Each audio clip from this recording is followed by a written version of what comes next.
শেষমেশ ভুলের মাসুল দিতে হচ্ছে বিসিবিকেই, গুনতে হচ্ছে কোটি কোটি টাকা। সবশেষ বিপিএল এ ফ্র্যাঞ্চাইজিগুলোর হোটেল বিল থেকে শুরু করে কোচ কিংবা ক্রিকেটারদের বকেয়া অর্থ এবার পরিশোধ করতে যাচ্ছে দেশের ক্রিকেট বোর্ড। পাশাপাশি নিয়ম ভঙ্গের জন্য এবার নেওয়া হবে আইনি পদক্ষেপও, যার ফলে কপাল পুড়তে যাচ্ছে বেশ কিছু ফ্র্যাঞ্চাইজির, যাদের চিরতরেই বাদ দেওয়া হতে পারে আসর থেকে। তাই কারা থাকছেন তালিকায়, এই নিয়ে বিস্তারিত জানবো রিপোর্টে।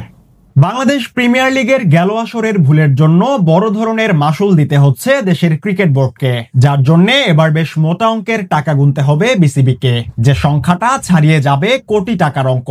বিপিএল এর সবশেষ আসর ছিল নানান নাটকীয়তা এবং বিতর্কে ভরপুর। বিশেষ করে বেশ কয়েকটি ফ্র্যাঞ্চাইজির কাছে এখনো রয়ে গেছে বকেয়া অর্থ।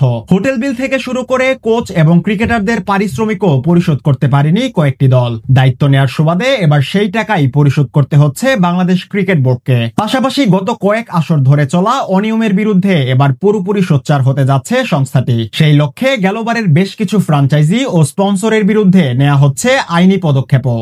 আর্থিক দিক বিবেচনায় গেলবারের আসরে ছিল বেশ কয়েকটি নড়বড়ে ফ্র্যাঞ্চাইজি, যাদের বিরুদ্ধে ব্যাংক গ্যারান্টি এবং ফ্র্যাঞ্চাইজি ফির পুরো টাকা পরিশোধ না করার অভিযোগও ছিল। বলা চলে বেশ কিছু ফ্র্যাঞ্চাইজির কাছে এখনো বড় অঙ্কের অর্থ পায় বিসিবি। সেই বকেয়া অর্থ পরিশোধ নিয়ে তালবাহানা চলেছে দীর্ঘ সময় ধরেই। সময় পার হয়ে গেলেও বকেয়া না পেয়ে এবার আইনি প্রক্রিয়া শুরুর চূড়ান্ত সিদ্ধান্ত নিয়েছে বিসিবি। এছাড়া শুধু সবশেষ আসরই নয়, বিগত কয়েক আসরে বেশ কিছু দল এবং স্পন্সর প্রতিষ্ঠানের বিরুদ্ধে রয়েছে অর্থ বকেয়ার অভিযোগ। এবার তাদেরও তালিকা তৈরি করেছে বিসিবি। দ্রুতই তাদের বিপক্ষে আইনি লড়াই শুরু করা হবে। গেল দিনের বোর্ড মিটিং শেষে এমনটাই জানিয়েছে বিসিবির মিডিয়া কমিটির চেয়ারম্যান ইফতেখার রহমান মিঠু। ফলে এবার কপাল পুড়তে পারে বেশ কিছু ফ্র্যাঞ্চাইজির, যে তালিকায় সবার প্রথমেই আছে দুর্বার রাজশাহীর নাম। কেননা গেলবার সবচেয়ে বেশি বিতর্কের জন্ম দিয়েছিল এই দলটি। নানা অব্যবস্থাপনার পাশাপাশি বকেয়া অর্থ নিয়ে তালবাহানা করে আসরের নাম ডুবিয়েছে তারা।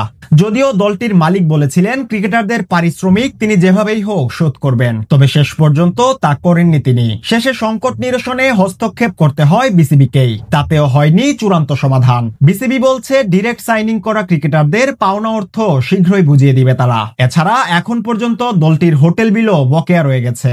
দায়িত্ব নেওয়ার সুবাদে এবার সেই হোটেল বিলও দিতে হবে বিসিবির পকেট থেকেই। ফলে আইনি ব্যবস্থার পাশাপাশি তাদের আসর থেকেই বাদ দিতে যাচ্ছে বিসিবি।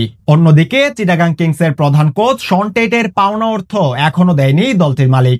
বর্তমানে জাতীয় দলের বোলিং কোচ হিসেবে কাজ করছেন এই অজি তারকা। ফলে শন টেটের টাকাও অ্যাডজাস্ট করে দেওয়ার ঘোষণা দিয়েছে বিসিবি। তবে রাজশাহীর মতো চট্টগ্রামের এই ফ্র্যাঞ্চাইজিকেও আসর থেকে বাদ দেওয়ার পরিকল্পনা করছে তারা। এর বাইরে বিগত দিনগুলোতে যেসব স্পন্সর কিংবা দলের বকেয়া বাকি, তাদের তালিকা ধরে ধরে ব্যবস্থা নেবে নতুন সভাপতি আমিনুল ইসলাম বুলবুলের বোর্ড।